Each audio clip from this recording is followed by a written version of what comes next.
Une forte délégation de l'Union européenne a séjourné à Kinshasa. Les questions relatives au soutien de l'Union européenne aux efforts de la RDC dans la lutte contre la pandémie de coronavirus étaient au centre des entretiens que le président de la République Félix-Antoine Tshisekedi Tshilombo a eus avec les membres de cette délégation conduite par les commissaires européens en charge de gestion des crises, Janez Lenarcis. L'on a noté au sein de la délégation la présence notamment des ministres des Affaires étrangères respectivement de la République française, Jean-Yves Le Drian, et du Royaume de Belgique, Philippe Goffin. La situation humanitaire en RDC est préoccupante. 15 millions de Congolais ont besoin d'assistance pour éviter l'aggravation de la pandémie, a indiqué le commissaire européen qui a aussi soulevé la question de restriction des transports aériens limitant les opportunités d'acheminer les matériels et les personnels humanitaires. La mission qu'effectue la délégation de l'Union européenne à RDC s'inscrit dans le cadre d'un pont aérien humanitaire pour soutenir la lutte contre le coronavirus, a déclaré en substance Janez Lenarcis au sortir des échanges avec le chef de l'État.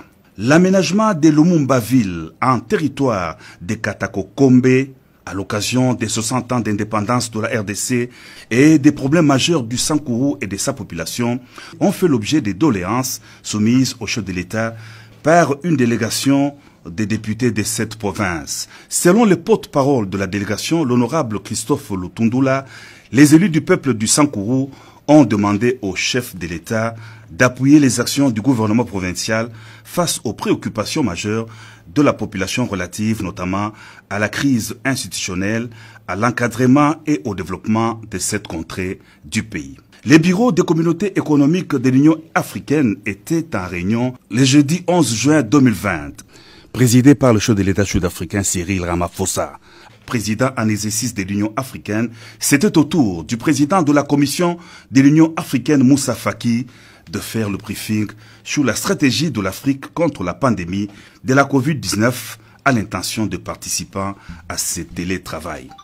Un point d'information a été présenté au président du Bureau des communautés économiques régionales sur les mesures et la coordination pour lutter contre la pandémie de coronavirus.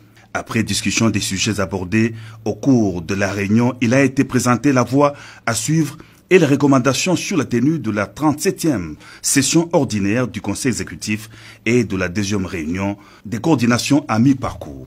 Premier vice-président de l'Union africaine, le chef de l'État, Félix-Antoine Tshisekedi Tshilombo, a aussi participé à la session à huis clos du bureau de l'organisation panafricaine. Le bon fonctionnement des institutions de la République et les processus de désignation des nouveaux animateurs de la CENI ont été au centre de l'entretien que le président de la République, Félix-Antoine Tshisekedi Tshilombo, a eu avec la présidente de l'Assemblée nationale, Janine Mabunda. Le chef de l'État suit de près les péripéties de la vacation de la vice-présidence de l'Assemblée nationale. Il tient à la stabilité des institutions et ne doute pas d'une issue heureuse à cette question. Le président de la République s'est dit également confiant quant à l'aboutissement heureux du processus de désignation de nouveaux membres de la Commission électorale nationale indépendante.